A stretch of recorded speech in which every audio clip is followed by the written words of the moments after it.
How are you guys? How are you? Good to see you. Okay, so let's talk about what we're going to talk about tonight. We've been talking a lot about the movies and about how we see our lives and about how this mind of ours. I didn't see you come in here, and I didn't see you come in here either. Oh, or you? Okay, all my little chicks are in my nest. I'm very happy. Okay, so this mind of ours gets us in a lot of trouble, right? And last week, Tolbert was talking about what if, are you willing to believe? What if just maybe? And we talked a lot about, just this willingness to believe. And a few weeks back, I talked about, are you willing to believe that maybe you are who God says you are? Maybe, what if you're willing to believe that you are beautiful and that you are powerful and you have so much potential? What if you're willing to believe? And tonight, what I want to talk about is very similar, just maybe a little different angle. And what if I'm willing to believe that God is who He says He is?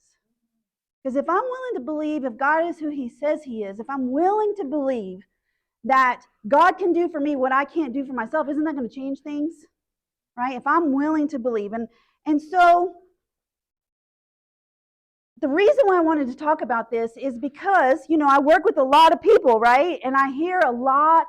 I jokingly tell Tober every now, I think my title should be the problem solver, right? Because I get told problems all day long. I have to solve problems after problem after problem. People bring all their problems to me. And the answer is always the same. Always. It's always the same. It's either something within us is not being expressed, right? We're not taking responsibility for how we feel, or we're not going to God, right? We're not turning to God. Can y'all argue with that at all? It's always the same, isn't it? And so my job as this problem solver, I hear a lot of the same things over and over. And so especially this last week, I've heard a lot of the same stuff. So I thought, well, usually when things come up over and over, I pay attention. And so if it's coming up a lot, there's a chance that you guys may be dealing with some of the same stuff that is coming up over and over. So that's what we're going to talk about tonight. So I work with a lot of people with the steps and helping them through the steps, helping them understand the steps, helping them apply the steps. And over and over, and this is 99% of the time, 99, and I'm just as guilty of this, is that when somebody comes to me and they're in a resentment and they're stuck in the yuck, right? They're just, they are not doing well. My first question is usually, are you praying? Have you prayed the resentment prayer? And do you know what 99.9% of the time what the answer is? No! That's going to have to be cut out because that's going to be loud.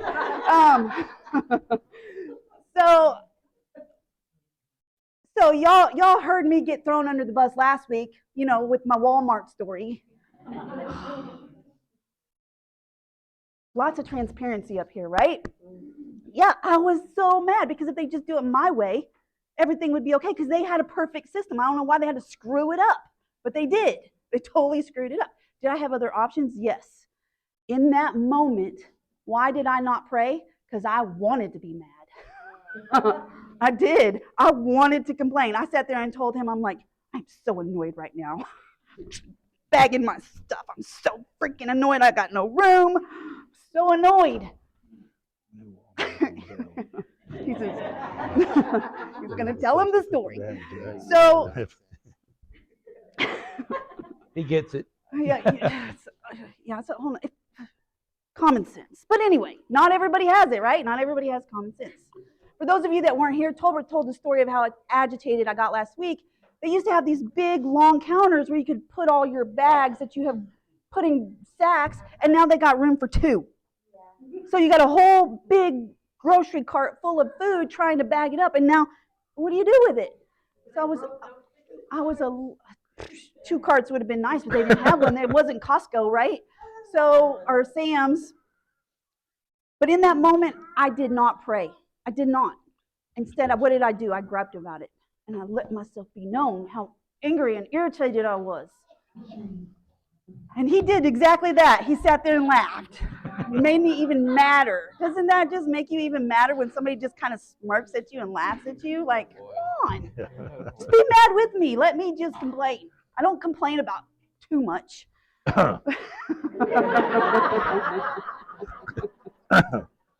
Just mean hands.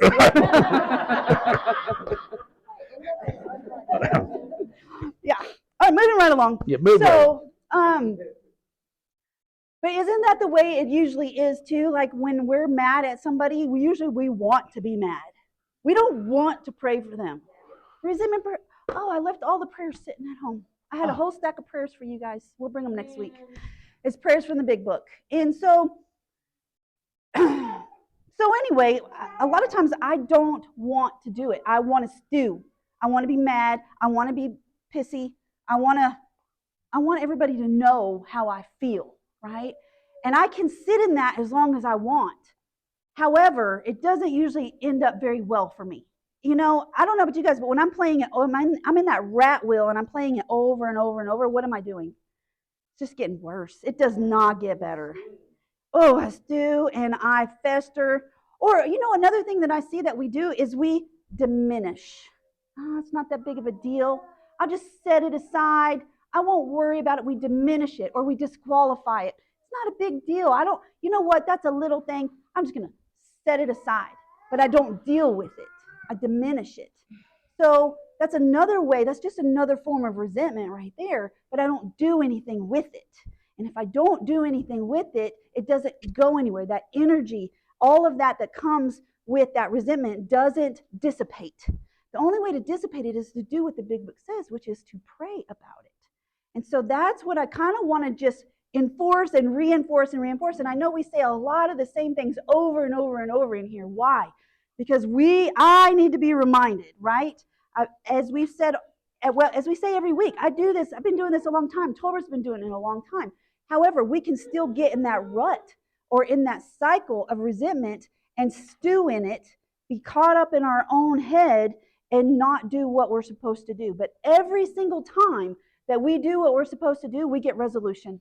It gets fixed, and we are able to take responsibility, and we're able to account for ourselves on our part and what we've done. But until we start those prayers, the process usually doesn't start, right? We're usually stuck in that cycle. What is the one thing that we talk the most about in here above everything?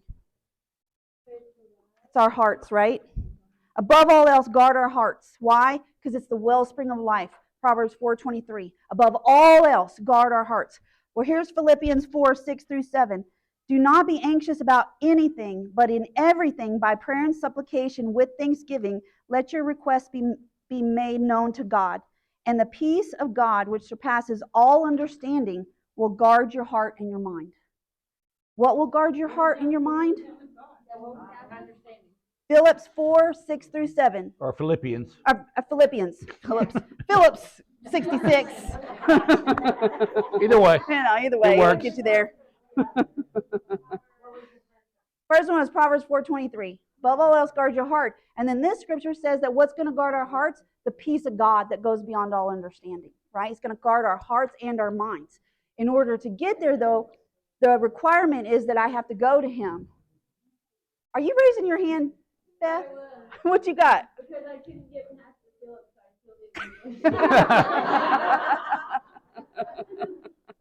Philippians 4:6-7.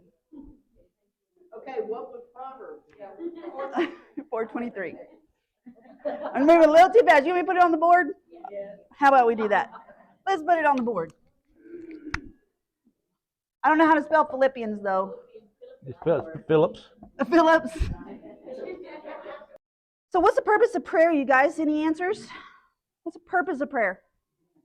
To get answers. What you got? To have a good communication. Do you have your hand up back there? What you got? To have peace. To vent. Yeah. To seek advice. Healing. They're good things. To know the difference between God and the enemy. What you got? Relationship. To open up the channel of the Holy Spirit that dwells in you. That's good. Yes, Amy. Pray to talk to God and meditate to listen. Yes, Faith. The more you communicate, the more you're able to hear what He has to say. Yes. Was there somebody over here? To answer prayers. Yes, so there's many reasons why we should be doing this. And a lot of us, is it safe to say that a lot of us get in the habit, in the morning we'll wake up, thank you, God, for this day, da da da da da. And then when we go to bed, thank you, God, for this day, and thank you for my blessings. And that's about it, right? The big book and the 12 steps teach us how to do this all throughout the day. And gratitude is a very powerful thing. However, the big book gives us very specific prayers to pray to get us through things. And so it's just even more. And if everything that you guys said, which all of it is true, who wouldn't want that, right? So why would we not pray the resentment prayer? Why would we not say the fear prayer? Why would we not say the sex inventory prayers? Who said that? Satan. And The mind, the carnal mind. the mind, right? We want to be in our own crap. We want to eat that food, like Tolbert was talking about, that nasty food. We want to go back to it time and time and time again. On page 46 in the big book, I'm just going to read a couple things just to drive home some points. On page 46 in the big book, and it's in the chapter We Agnostics. The chapter We Agnostics is all about helping us to believe if we don't believe. And I'm sure it's very safe to say in this room, I would venture to guess that everybody or almost everybody believes in something, right? Believes in God on some level. Believes that just maybe something created the universe and it wasn't me, right? Something. So most of us are willing to believe in something, right? And so We Agnostics is all about bringing us to that point of being willing to believe in God. But since we're already there, let's take it to another level, okay? It says, we found as soon as we were able to lay aside prejudice. What is prejudice? Old ideas. Old ideas. As soon as we're willing to lay aside prejudice and express even a willingness to believe in a power greater than ourselves, we commence to get results. So the promise is we're going to get results if we're willing, just willing to believe. And that as soon as is a huge promise. As soon as, that's instantly. As soon as I'm willing to believe. So most of us already believe, but we talk in here a lot about it's not a matter of believing. It's a little teeny tiny bit about believing and a whole lot about connecting. Right? It's a whole lot about having that relationship that everybody was talking about of why we pray. And so what if we just thought for a second, what if I'm willing to believe, like I said in the beginning, what if I'm willing to believe that God's going to do for me what I can't do for myself? What if I'm willing to believe that my job or my finances or my relationships are okay as long as God's got them? What if I'm willing to believe that He can turn things around? He can get me the perfect job. He can get me the perfect relationship. He can get me what I need. What if I'm willing to believe that? For me, I think that takes it to a whole different place, right? Because like I said, most of us are willing to believe in something, but a lot of us aren't willing to trust. How many of y'all get into anxiety about a job? About not getting the right job or having the right job? How many of y'all get into anxiety about money? How many of y'all get into anxiety about relationships? How many of y'all get into anxiety about your kids? Right? And so if we're in anxiety, are we trusting? Are we trusting God? Are we relying on God? Who are we relying on? Ourselves. On page 40,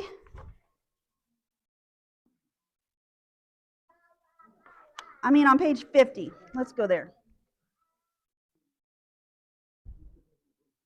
So on page 50 in We Agnostics is talking about the people of Alcoholics Anonymous that created it. It says, here are thousands of men and women, worldly indeed, that flatly declare that since they have come to believe in a power greater than themselves, okay, that's the first thing, and they have taken a certain attitude toward that power, that's the second thing, and they've done certain simple things, that's the third thing, that there has been a revolutionary change in their way of living and thinking.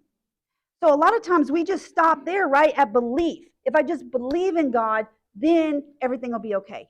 But there's a big difference between just believing and taking a certain attitude and doing something along with God, right? And so, especially in my addiction, I didn't do a lot with God. I just was like God's puppeteer, right? God, do this for me. Bless this job, bless this relationship, make this happen. And if you do, great, I'll love you. And if not, then screw you, I'm out of here, right? You don't love me anyway. You ever feel that way? Ever done that? That's the way my prayer life was. And there's a big difference between that and co-laboring with God in my life. As we talk a lot in here about letting things unfold. So sometimes we may have in our mind, I want this certain job and I want it to be this certain way and I want these requirements. And then we have something unfold in front of us that God has given us and it's laying right there and we say, oh, no. I can't do that because I have my mind set over here. I have my mind set on what I want. Guys, I had no intent or desire to come to Downtown Women's Center. Zero. I actually told Kim, no, I am not coming there. Why? Because in my mind, it didn't line up with what I wanted. It didn't line up with what I thought I was supposed to have or what I was supposed to do. I said, thanks, but no thanks. Y'all go about your merry way. And then she comes to me again. Well, I always pay attention when things unfold in front of me more than once, right? And it was only then that I started, only then, and some pushing and prodding from another person saying, hey, you might want to pay attention to this. You might want to take a look at this. So sometimes our mind, as we were saying just a second ago, can get in the way of my trust, of what God can do for me. Because I've got my mind all figured out. Oh, he stayed in there. I've got my mind all figured out in the way things are supposed to be, right? I get in my own way. So in the face of collapse and despair, and in the face of total failure of their human resources, they found that a new power, peace, happiness, and sense of direction flowed into them. Don't y'all want that? I want some power, peace, happiness, and sense of direction. And it happens automatically. This happened soon after they wholeheartedly met a few simple requirements. Okay? This goes back to prayer. I cannot stress enough how important prayer is. How often do I get upset or mad at Tolbert, right? A lot.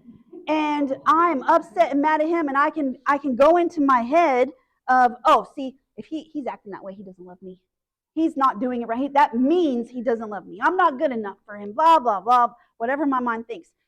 It's whenever I pause, it's whenever I stop and pray, okay, God, where am I to blame? How can I accept this? How can I look at him as a sick person? How? Hey, the big book says to do it, right? How can I cheerfully grant him pity, patience, and tolerance? And every time I do that, what do I get? Peace. Get peace. I'm addicted to peace, y'all. I want peace more than anything. So every single time I do that, it's almost immediate. And then instead of going to him saying, you did this, you did that, you got to stop talking to me that way, or you can't do whatever it is. And I go to him and say, you know what? I was wrong for what I did. I was wrong for my tone. I was wrong for my actions. And when you did this, I felt this. And every time I do that, it opens the door for him to be able to say the same thing and for us to reconcile and come back together. Every single time. It's when we don't do that that we're doing this. So if you're doing this with somebody, anybody at all, chances are there's some prayers that aren't happening. Okay? There's some prayers that need to be done. Or if you're stuffing it, y'all stuff, blow. Stuff, blow. Diminish, disqualify, whatever it is. Y'all know, those are knowing laughters over there.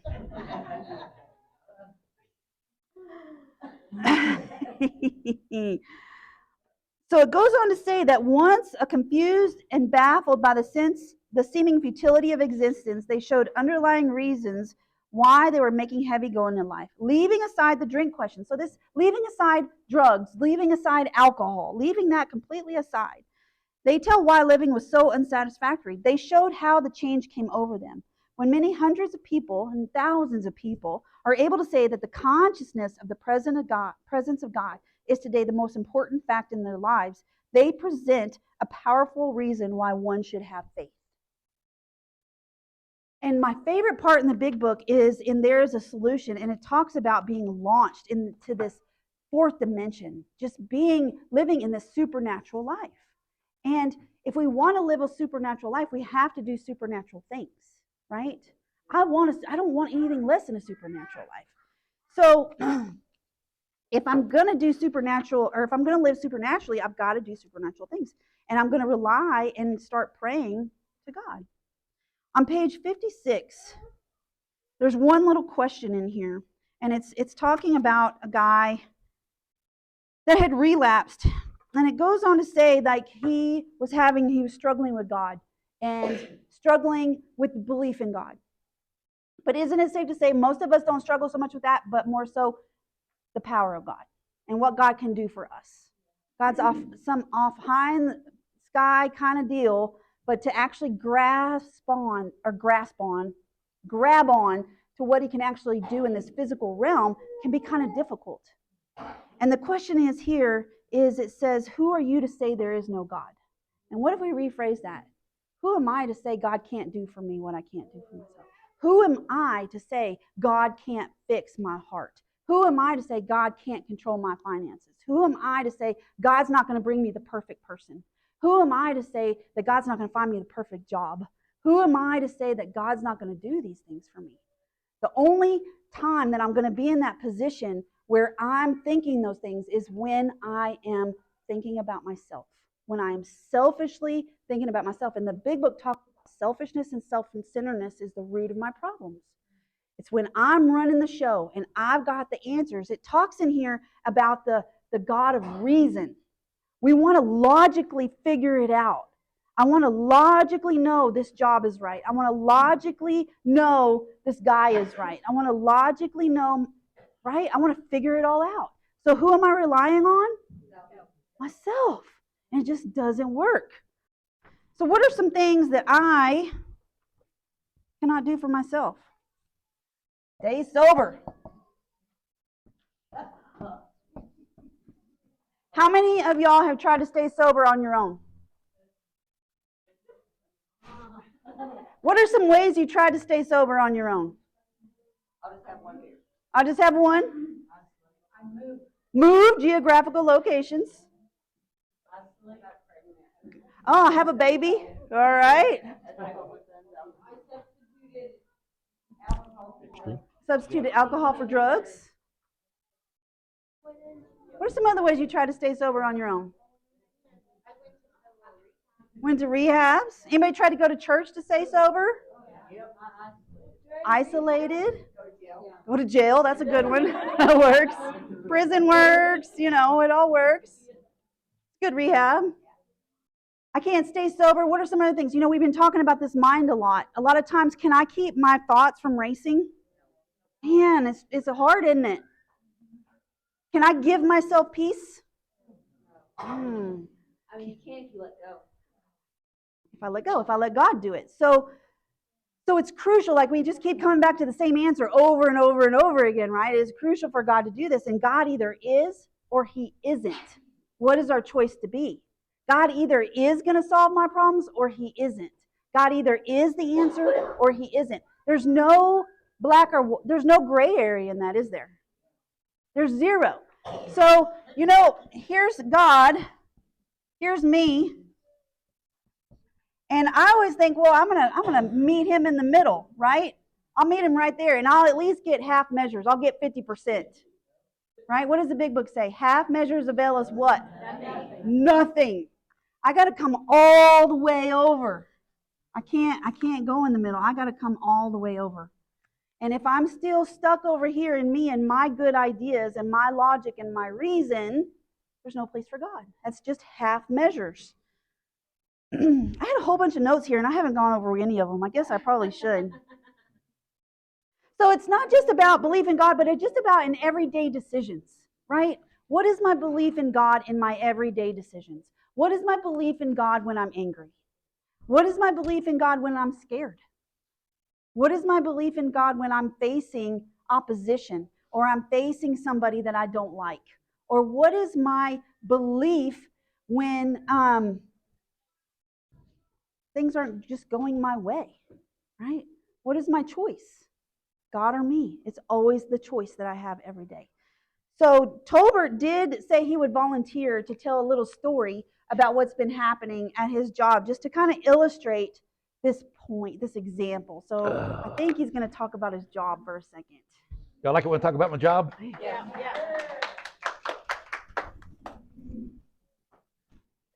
Yeah, this is about a peer, a fellow colleague, right? And so we have these positions called clerks that work with us, right? And they help us out with a bunch of stuff. And I have a great clerk. His name is Kurt.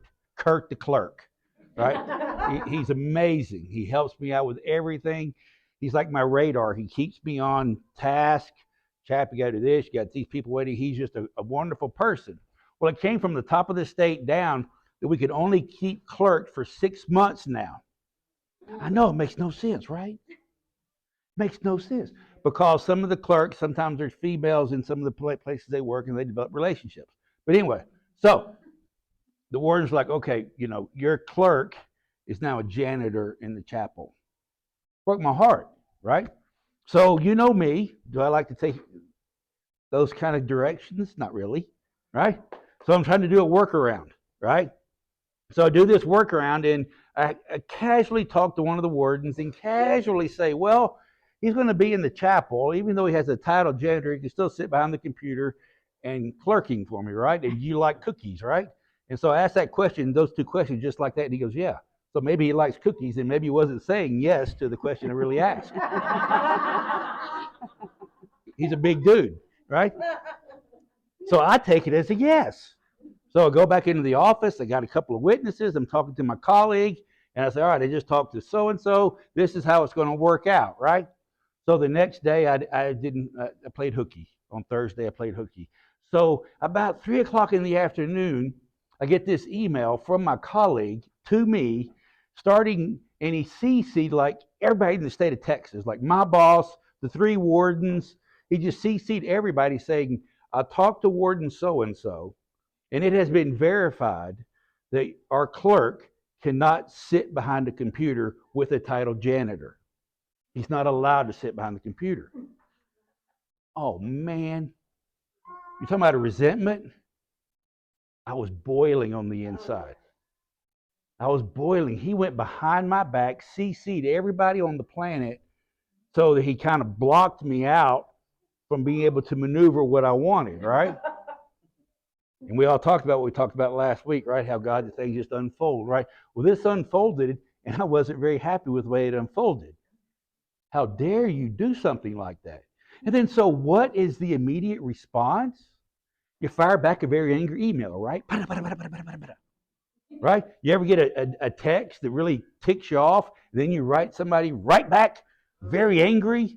You hit send and go, oh man, I wish I didn't do that. I did not do that. I have learned over the years to write the email, throwing him under the bus in so many ways.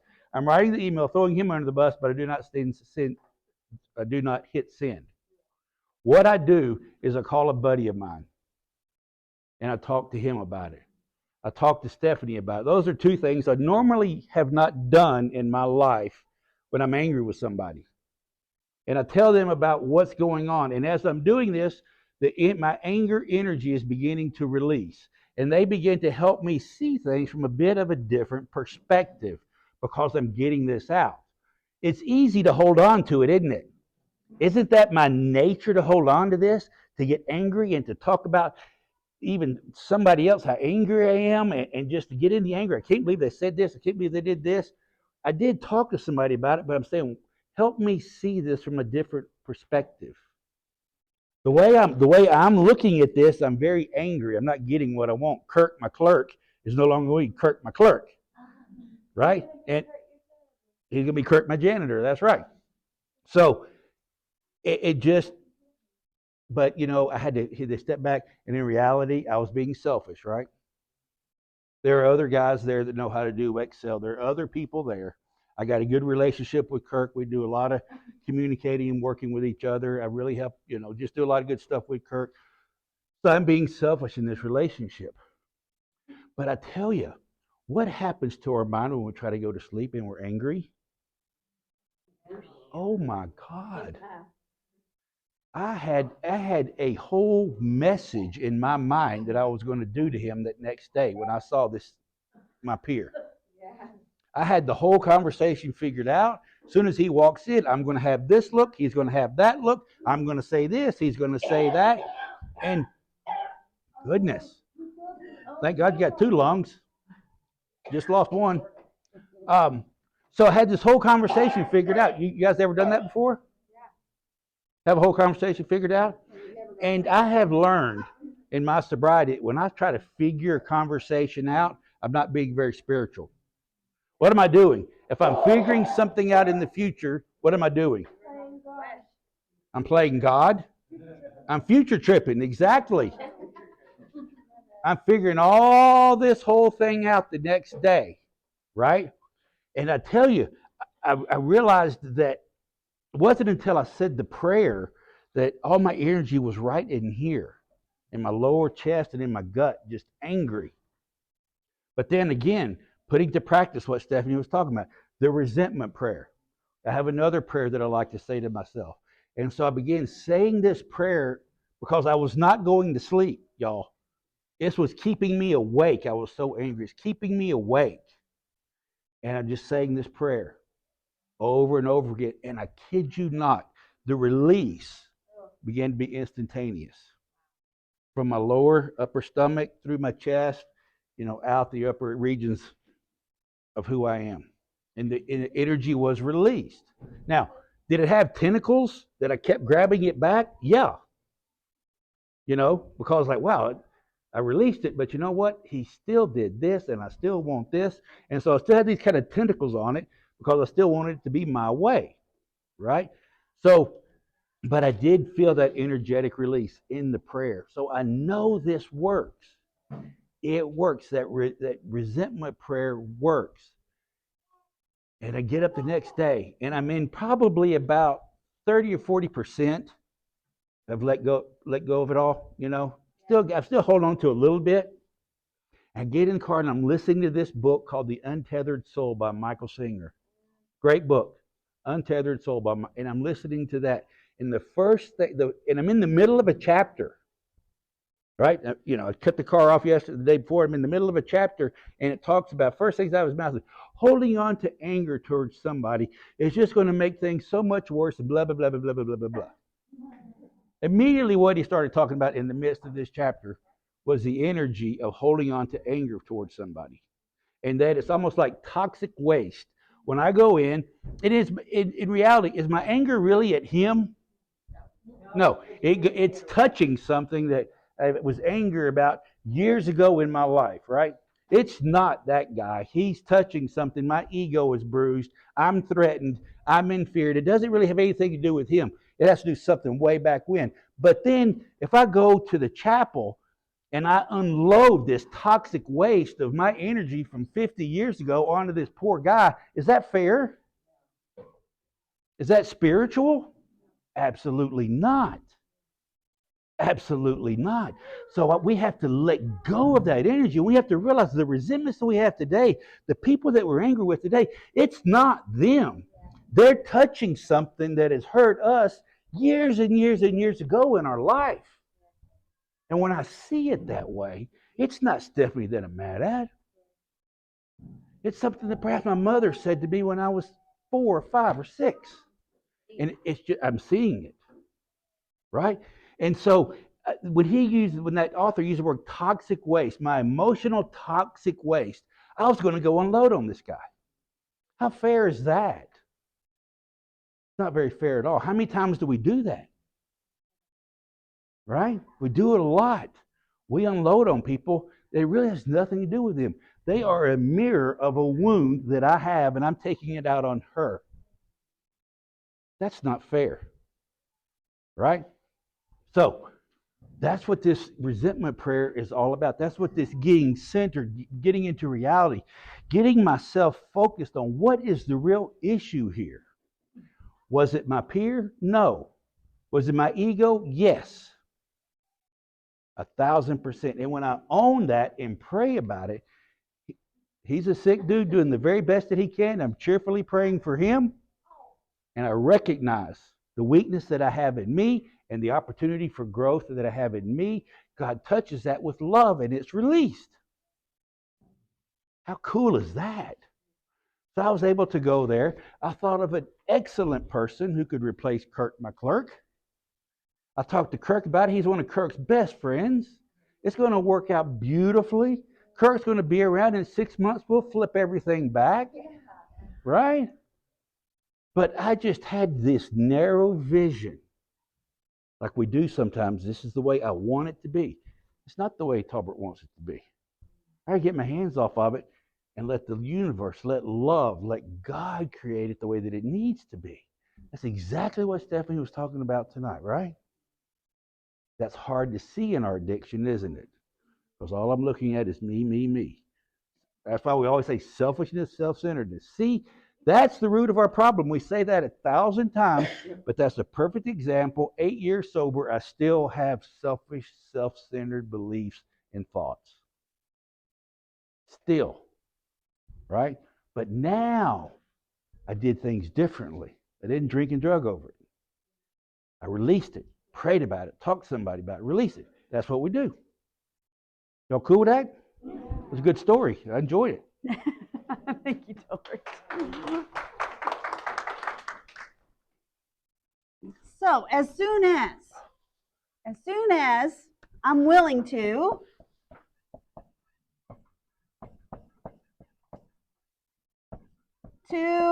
what? To believe. That's the first thing. Believe what? Believe that God's got this, not me. The first, as soon as I'm willing to maybe pray,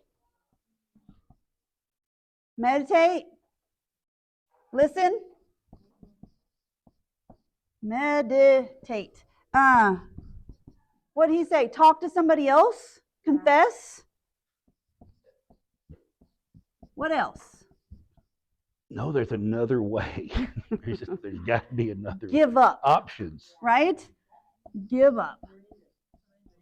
Give up. Surrender. So as soon as I'm willing to do that, what do I get? Peace. Right? Isn't that what we're here for? Peace. If I don't have peace in my sobriety, what's the point? What's the point? I'm not going to do it. So why would I not pray? Because I'm wrapped up in myself. Is that a good enough reason? It is sometimes, right? Yes, ma'am. Yeah, I just Much. I appreciate that. She just made me think of one more thing that I'm willing to do. Except, we've been talking about that a lot lately, right? You're here. Thank you for saying that. I really appreciate it. You know, I was looking up benefits of prayer today. Some benefits, some scientific proven benefits. And some of the scientists will say, the studies that have been done, is that it reduces anxiety. It increases calmness and peace. You know, when we pray, God works, and God hears, He heals, He answers, He protects, He forgives, He does all the things that we hope He'll do, and troubles fade away, lives change. So important. It's so important to have this communication. So we say the same thing 1,000 different ways. We come in here each week saying the same thing over and over and over again. Why? Because it matters. Because when I get told throughout the week, have you prayed? No. Guys, that means some of us probably in this room today haven't been praying the way we need to be praying. It probably means some of us haven't been opening our mouths and saying our prayers out loud, right? We have to say them out loud. The enemy can't hear our thoughts. We have to say it out loud. How did God create? He created with words. How are we going to recreate our lives? How are we going to get a new life? We're going to create it with our words, right? And what are we saying to ourselves a lot of times is that I'm a loser, I'm stupid, I don't matter, nobody cares, right? Those are the things I'm saying over my life. I have to say the things that matter. I have to say the things out loud, especially when it comes to other people. Dee and I have been talking a lot about this lately, and I've got it up on my board, is that resentment leads to judgment. And it's only dawned on me in the last few weeks is that judgment is judgment on myself. I'll judge you as a bad person thinking you hurt me or you did this. But at the end of the day, what I'll say is, you did this to hurt me, therefore I must not matter. You did this to me, therefore I'm stupid. I don't have a voice. You didn't listen to me, so my words don't matter to you. See, that judgment comes back on myself. I don't matter. I am insignificant. I don't have anything to offer. So I have to master that. If I don't master my resentments, they will master me. They will tell me where to go, what to do, who to do it with, and they will tell me what the results will be, right? They will tell me everything to do and everything not to do. So I have to master them. And the big book says very clearly how to do that. I'm going to start with the resentment prayer. I'm going to say this prayer out loud. God, save me from being angry. Help me show them the same pity, patience, and tolerance that I would cheerfully grant a sick friend. Usually when I'm mad at somebody, I'm not cheerfully granting anything but a throat punch. So I need to do something else. I need to offer a little bit of grace and tolerance and love. So what can we do this week? We can be doing that resentment prayer. Every single one of us can be doing that. The fear prayer, God save me from being angry. And I will bring those prayers next week because I got them all printed out ready to go. I can be doing these prayers every day as I go throughout the day. And it says when I'm agitated, that I pause when doubtful or agitated, and I ask God for the right thought or the right direction, and it will come. There's the promise. So these are just things to get into practice every day, every moment of every day, and so that we can be living in the peace and we can be living in God's will instead of ours. So with that being said, let's wrap it up. Here. I'm glad you're here, bud.